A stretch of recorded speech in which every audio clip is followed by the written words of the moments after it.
Bismillahirrahmanirrahim. Assalamualaikum warahmatullahi wabarakatuh. Alhamdulillah. Alhamdulillahilladzi man tawakkala bi sidqin niyyati kafa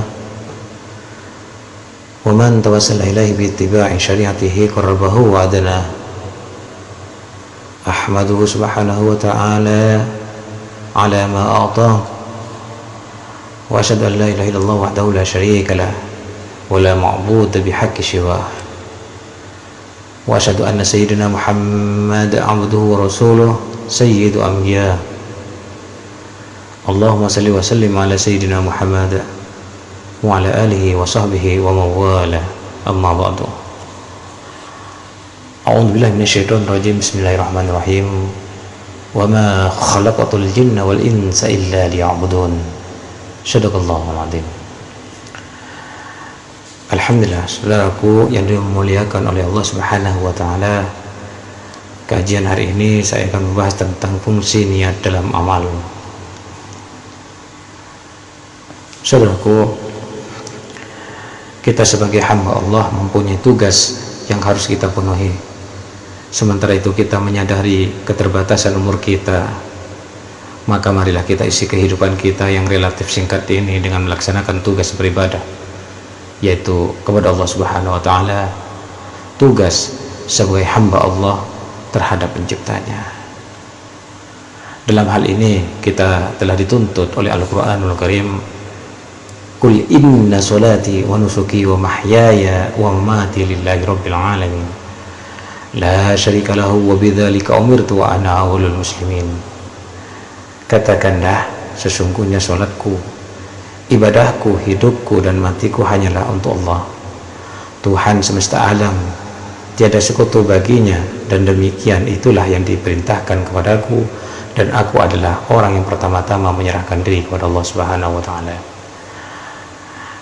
Saudaraku, dengan ayat ini kiranya cukup jelas bahwa sebagai hamba yang baik tentu harus mampu mengabdikan diri kepada Allah Subhanahu wa taala, harus dapat membawa segala ucapan, sikap dan perbuatan ke arah beribadah, bahkan hidup dan matinya semata-mata karena Allah Subhanahu wa taala.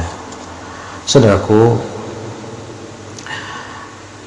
sesungguhnya sepanjang manusia dalam kehidupannya menyerahkan dirinya kepada Allah Subhanahu wa taala, maka seluruh gerak, gerik dan diamnya dihitung sebagai langkah-langkah ibadah. Jadi pengertian ibadah di sini bukan hanya seperti sholat, zakat dan puasa saja, tetapi semua perbuatan apapun yang tidak melanggar syarak bisa mempunyai nilai ibadah apabila dilakukan oleh orang-orang mukmin dengan niat yang baik.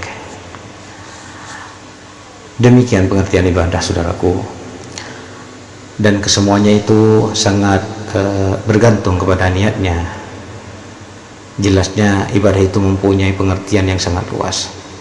Banyak macam cara yang dapat kita bawa ke arah ibadah, saudaraku. Bahkan tidak sedikit perbuatan-perbuatan yang kelihatannya seperti dunia, tetapi akhirnya menjadi ibadah,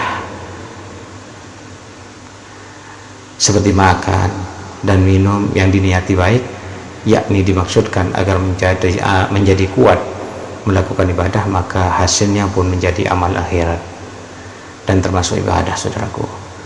Demikian pula tidur di siang hari atau qailullah yang diniati agar dapat kuat menjalankan qiyamul lail atau salat di malam hari, maka tidur seperti itu termasuk amal akhirat dan dinilai sebagai ibadah, saudaraku.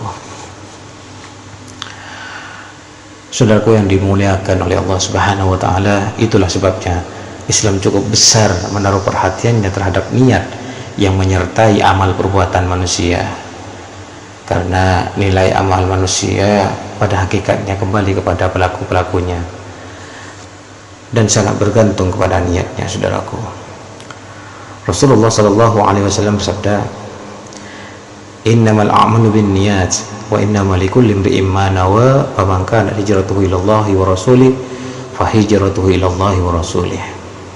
wa man kanat hijratuhu ila dunya yusibuha aw imra'atin yankihuha fa hijratuhu ila ma hajara ilaih, yang artinya sesungguhnya syah atau tidaknya sesuatu amal tergantung pada niat, dan yang dianggap bagi setiap orang adalah apa yang ia niatkan.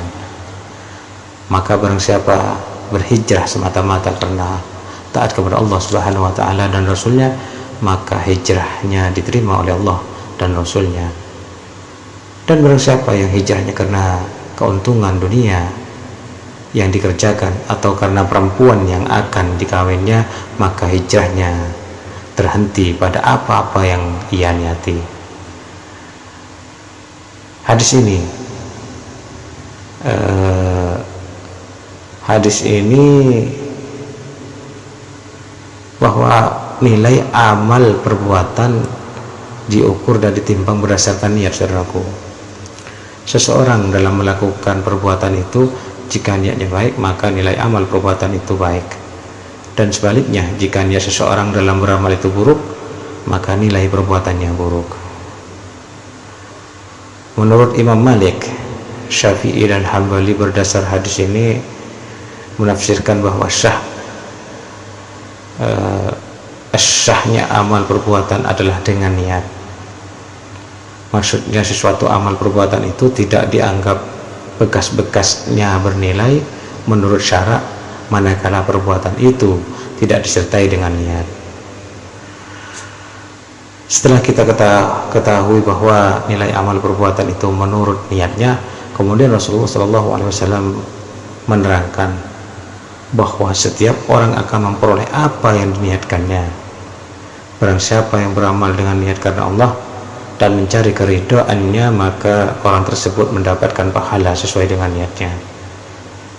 Barang siapa yang beramal dengan niatnya untuk memperoleh harta benda dunia semata, maka akan mendapat harta benda dunia saja, dan di akhirat tidak mendapatkan pahala apapun, saudaraku.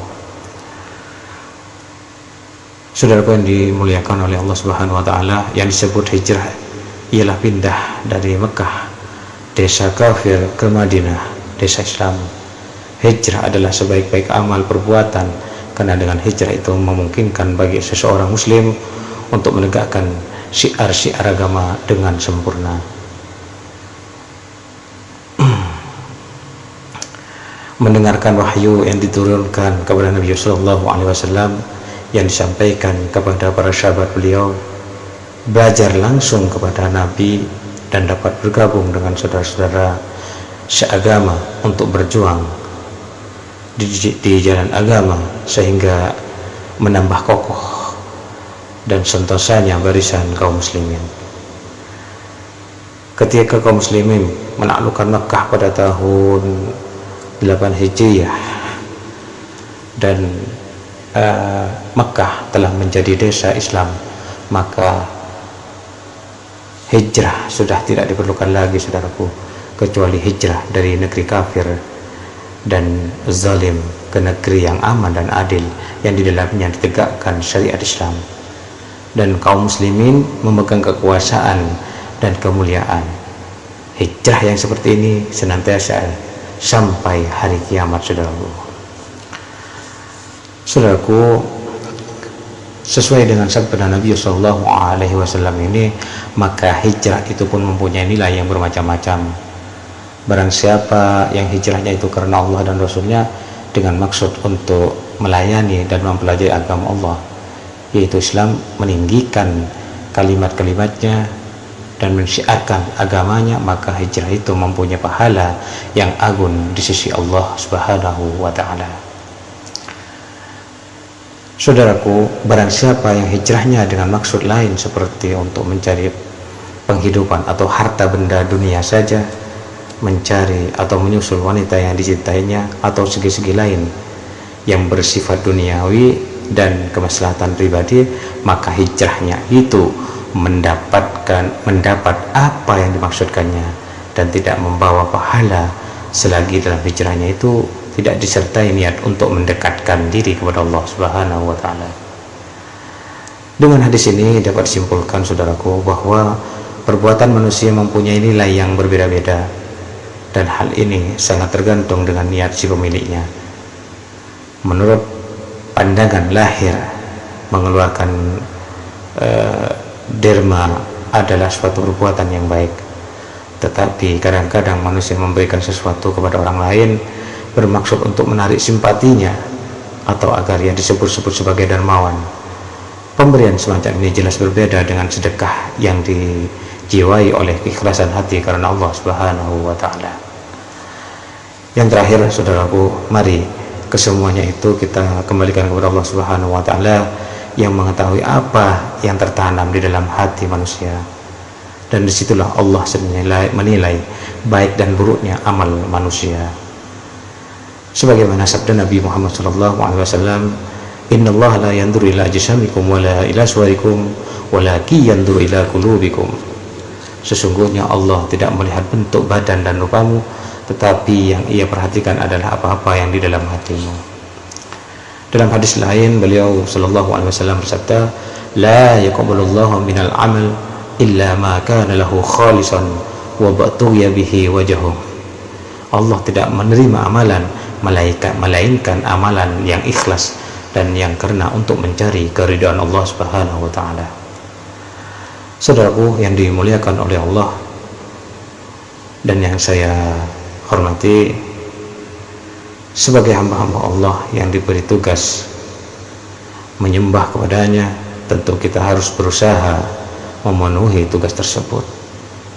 Banyak amaliyah yang dapat kita tempuh, saudaraku, untuk tujuan itu, asal kita benar-benar mau dan pandai mengatur niat.